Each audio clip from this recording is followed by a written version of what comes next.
stojace v okolí Dolnej brány boli zbúrané po druhej svetovej vojne a v 80. rokoch 20. storočia.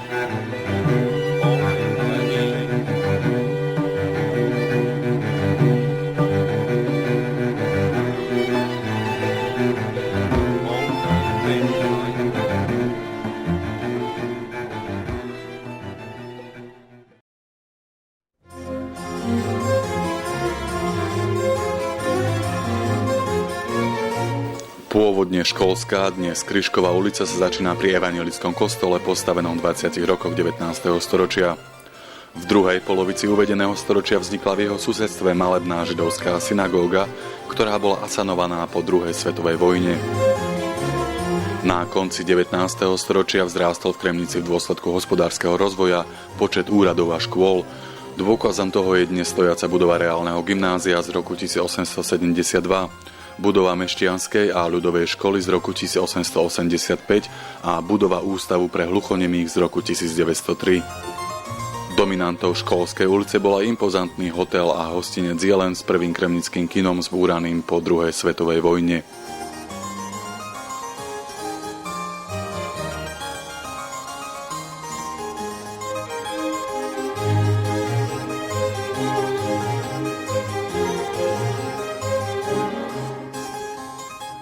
Dolná ulica patrí k najstarším sídelným štvrtiam Kremnice. Pôvodne sa skladala z dvoch častí, ktoré sa v 18. storočí spojili do jednej ulice. Do dnešných dní si zachovala takmer svoj pôvodný výzor. Na spodnom okraji ulice vznikol medzi rokmi 1382 až 1393 najstarší kremnický špitál s gotickým kostolom svätej Alžbety. Na prelome 19. a 20. storočia sa v dôsledku dobrej komunikačnej polohy na Dolnú ulicu postupne presunula väčšina obchodov so svojimi pôvodnými výkladmi a vývesnými štítmi i kremnické korzo. Kremnica bola v minulosti vždy mnohonárodnostným mestom. Zaujímavo ilustruje túto skutočnosť čítanie ľudu z roku 1910, kedy v meste žila tretina Nemcov, tretina Slovákov a tretina Maďarov.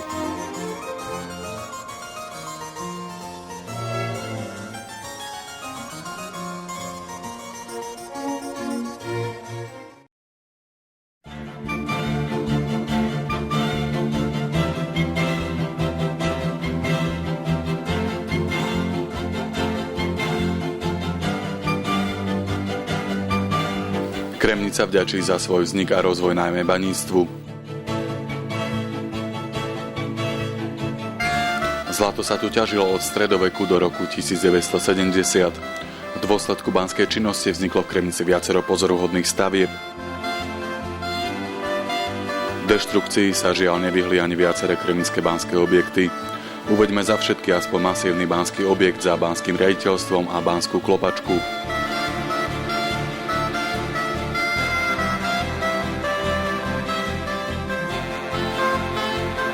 19. a 20. storočie bolo obdobím postupného úpadku kremnického baníctva.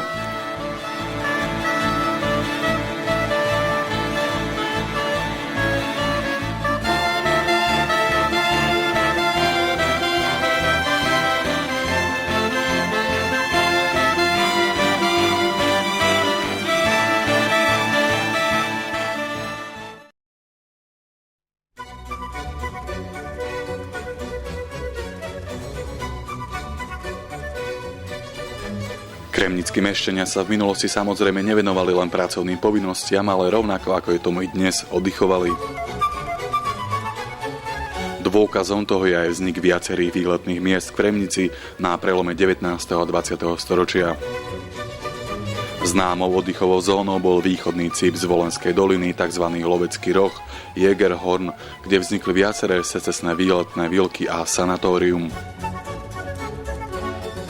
Prechádzalo sa k ním okolo kaplnky svätej Anny z 18. storočia a zaujímavého honvédskeho pamätníka, ktorý bol po prvej svetovej vojne prebudovaný na pamätník padlým. K ďalším oddychovým zónám patrilo výletné jazero na Rembíze a ozdravovňa Šaferaj. Ich vybudovanie súviselo s rozvojom cestovného ruchu i so spoločenským životom v meste.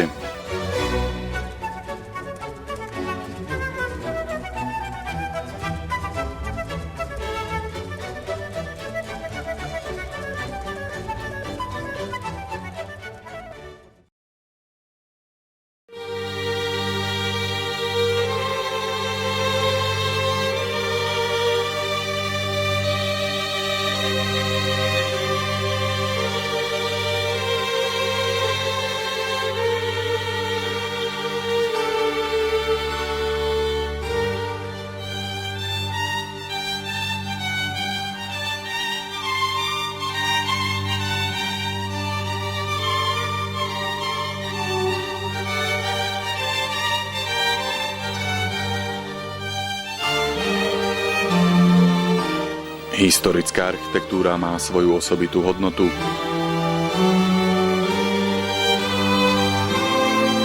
Jej múry, trámy či omietky si totiž pamätajú nielen zručnosť tvorcov, ale aj všakovaké veselé i smutné ľudské príbehy.